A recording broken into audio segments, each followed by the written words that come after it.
तर मित्रांनो, आपली औषधं मिक्स करून झालेत. आपण यात 13-0-45 मिलांज मायक्रोन्यूट्रिएंट्स आणि रूटसाठी अन्नो अन्नो कंपनीचं औषध वापरलेलं आहे. तर आपण आता हे ड्रिप वेंचुरी चालू करून सोडणार आहे. ही आपल्याला वेंचुरी 75% कॉक फिरवायला लागेल, तेव्हा हे बॅरल भरला की फिरवणार आहे. नमस्कार मित्रांनो, तर आपण केळीसाठी काही औषधं सोडणार आहेत आणि त्या औषधांचे काय फायदे असतात ते सांगणार आहे मी. तर आपली केळ वेन झालेली आहे 70-80%. तर आपण त्यासाठी 13-0-45 हे एक खत घेतलेलं आहे. ते ड्रिपनं सोडण्यासाठी आपण खत वापरलेलं आहे. तर 13-0-45 हे कोणत्याही पिकासाठी कोणत्याही टप्प्यात अतिशय उपयुक्त असे आहे आणि यामध्ये नायट्रेट, नायट्रोजन आणि पोटॅशची अशी संतुलित प्रमाण आहे आणि ते पिकाची मजबूती वाढवण्यासाठी अतिशय उत्तम प्रकारे काम करते. आणि एक मिनिट, आपल्या ड्रिपचे औषध संपले होते, सोडून झाले आपल्या केलं औषध. तर आपण कोठे होतो की आपल्या 13-0-45 मुळे आपल्या पिकाची वाढ होण्यास मदत होते. पिकाच्या विकासासाठी जो वाढ होते तो अतिशय उत्तम प्रकारे वाढ होते.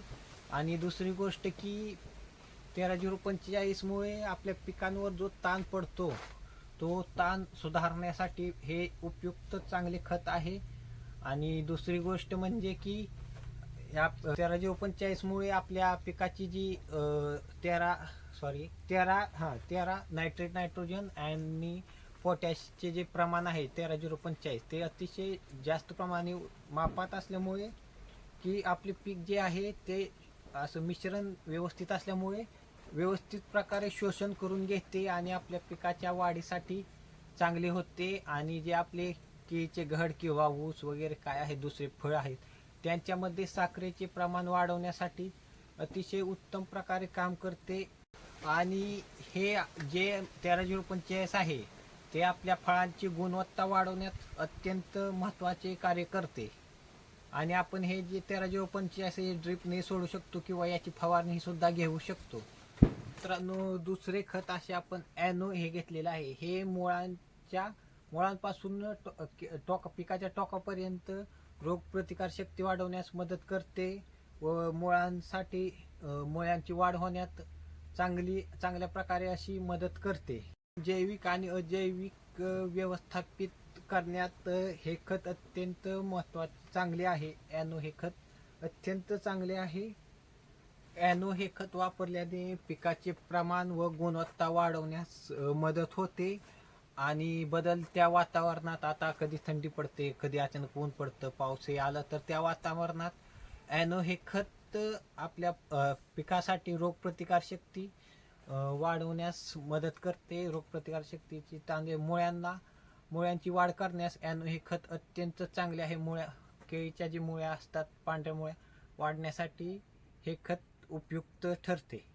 तिसरे खत आपण हे मिलांज ड्रिप मिक्सचर घेतलेलं आहे. हे खत जे आहे की ते खत म्हणजे मायक्रोन्यूट्रिएंट्स खत आहे हे एक. आणि हे खत खूप उपयुक्त ठरते. या खतामुळे पिकाच्या वाढ होण्यास मदत होते. चांगल्या प्रकारे पिकाच्या जे मुळ्या आहेत त्याच्या वाढीस चांगल्या प्रकारे मदत होते. मुळ्यांची मजबूती व वाढ होण्यास अतिशय चांगले घटक आहे. हे जे अन्नद्रव्य आहे ते मुळांची वाढ होण्यास मदत होते. मातीची म्हणजे माती जी आहे ना आपली जी झाडांपासली माती ती सुधारण्यात अत्यंत कार्य करत असते. हे कार्यरत राहते. अतिशय उत्तम प्रकारे आपली पिकाची जी आहे आपण जिथे औषध सोडतो ती माती आपली अतिशय चांगल्या प्रकारे मदत होते माती सुधारण्यात. आणि दुसरे म्हणजे की आपल्या या पिकामुळे अन्नद्रव्याची जी सूक्ष्म अन्नद्रव्य असतात त्याची कमतरता जी असते तेही पुरवण्यात अतिशय उपयुक्त असे ठरते. आणि आपण असे 3 मिक्सचर घेतलेले आहेत की आपल्या केळीसाठी 13-045 मिलांज मिक्स ड्रिपचे जे आहे औषध मायक्रोन्यूट्रिएंट ते घेतलेलं आहे.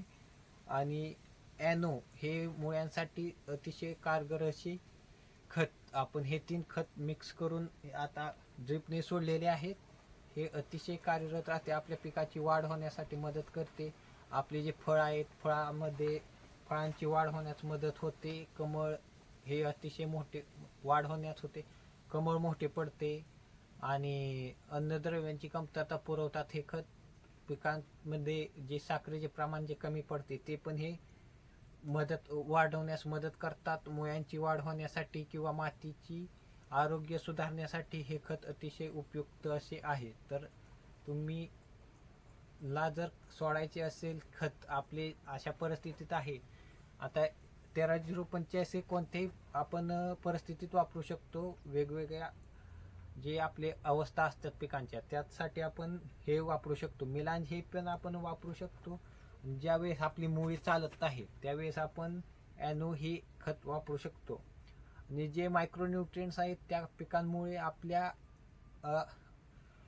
ह्यात समधी आहे, मायक्रोन्यूट्रिएंट्समध्ये समधी खत असतात, म्हणजे मॅग्नेशियम, सल्फर इत्यादी जे घटक असतात ते आहेत. त्याच्यामुळे आपल्या पिकासाठी वाढ, फळांची जे वाढ आहे ते होण्यास मदत होते, मुळ्या सुधारण्यात मदत होते. त्यामुळे आपण हे खत वापरावे असे मी तुम्हाला आवाहन करतो. वापरा, आपले पीक सुधारण्यासाठी हे आपण इत्यादी खत वापरावे. कोणत्याही कंपनीचे खत, तुम्ही चांगल्या कंपनीचे खत वापरा. असं नाही की मी जी कंपनी घेतली त्याच कंपनीचे खत वापरा आणि पिकाची वाढ होण्यास मदत होते. आणि ह्यातील आपण ड्रिप मायक्रोन्यूट्रिएंट्स किंवा जे मुळ्यांचा ते आपण फवारणीही घेऊ शकतो. असं काही नाही की फवारणी घेऊ शकत नाही, काय नाही. म्हणून एवढेच मी बोलतो. आणि आपल्या यूट्यूब चॅनलवर जर आपला व्हिडिओ हा आवडला, हा असा मी पहिलाच व्हिडिओ बनवला आहे माझ्याने, नुसते ब्लॉगच बनवतो. तर हा व्हिडिओ तुम्हाला आवडला तर असे अनेक व्हिडिओ पाहण्यासाठी आपल्या चॅनलला सबस्क्राईब करा आणि आपल्या व्हिडिओला लाईक करा. धन्यवाद.